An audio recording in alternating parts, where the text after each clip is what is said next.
अनुसूचित जाती आरक्षणाच्या उपवर्गीकरणाला केंद्रीय राज्यमंत्री रामदास आठवले यांनी पाठिंबा दिल्याने त्यांच्या निषेधार्थ रिपब्लिकन सेनेच्या वतीनं जिल्हाधिकारी कार्यालयासमोर आठवले यांच्या विरोधात निदर्शनं करण्यात आली।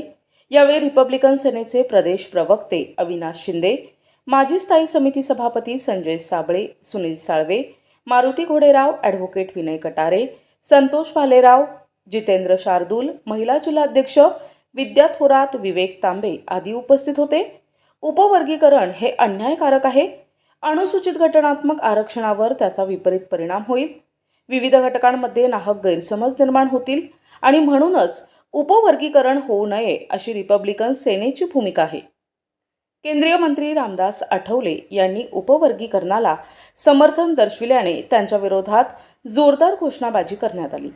रामदास आठवलेंसह कुणीही कुठल्याही पदावर असला तरी आम्ही त्याला चांगला धडा शिकवू असा इशाराही अविनाश शिंदे यांनी दिलाय। उपवर्गीकरणाचा नियम रद्द करा, अन्यथा 26 जून रोजी मुंबईमध्ये चक्काजाम आंदोलन करण्यात येईल असा इशाराही यावेळी आंदोलकांनी दिलाय। बहुजन समाजातील सर्व बांधव, कार्यकर्ते, विचारवंत तसेच सर्व समाजातील न्यायप्रिय नागरिक आंदोलनात मोठ्या संख्येने उपस्थित होते। सुप्रीम कोर्टाच्या निर्णयाचा गैरवापर करून देवेंद्र फडणवीस सरकार एससी क्लासमधील ज्या 59 जाती आहे आणि त्याच्या 154 उपजाती आहे यामध्ये भांडणं लावण्याचं कट कारस्थान हे देवेंद्र फडणवीस सरकार करत आहे। त्याच्या निषेधार्थ आज रिपब्लिकन सेनेच्या माध्यमातून हे आंदोलन करण्यात येत आहे, निवेदन देण्यात येत आहे। त्याचबरोबर रिपब्लिकन पार्टी ऑफ इंडियाचे राष्ट्रीय अध्यक्ष रामदासजी आठवले साहेब यांनी देखील काल एका पत्रकार परिषदेमध्ये उपवर्गीकरणाला समर्थन दिले आहे। तरी आम्ही आपल्या माध्यमातून आठवले साहेबांना सांगू इच्छितो की आपण आपला निर्णय बदलावा, आपण उपवर्गीकरणाच्या साईटनी, समाजाच्या साईटनी उभे राहावा, कारण या समाजाने आपल्याला आज त्या पदापर्यंत पाठवलेला आहे आणि हा समाज जर तुम्ही या उपवर्गीकरणासोबत उभे राहिला तर समाज तुमच्या सोबत उभा राहील, अन्यथा हा समाज तुम्हाला तुमची जागा दाखवल। आज या निवेदनाच्या माध्यमातून जर आठवले साहेबांनी आपलं वक्तव्य मागे घेतलं नाही तर त्यांनी राजीनामा द्यावा अशी मागणी आम्ही जिल्हाधिकाऱ्यांना करतो आहे आणि फडणवीस सरकारला इशारा देतोय की जर आपण उपवर्गीकरणाचा निर्णय रद्द केला नाही तर येत्या 26 तारखेला आनंदराज आंबेडकर साहेब यांच्या नेतृत्वाखाली ही पूर्ण मुंबई जाम केल्याशिवाय हा आंबेडकरी समाज थांबणार नाही। पूर्ण 59 जाती एकत्र येऊन मुंबईमध्ये धडकणार आहेत आणि तेव्हा जे काय होईल त्याला जबाबदार देवेंद्र फडणवीस स्वतः तुम्ही असाल असं मी आज या ठिकाणी त्यांना आव्हान करतो। सर्वांना क्रांतिकारी जय भीम। सर्वांनी इथे एक लक्षात घेतलं पाहिजे की सुप्रीम कोर्टाने जो निर्णय दिलेला आहे तो निर्णय मूळतः असा आहे की उपवर्गीकरण करण्याचे अधिकार हे राज्यांना आहे, हे केंद्र शासन ठरवू शकत नाही।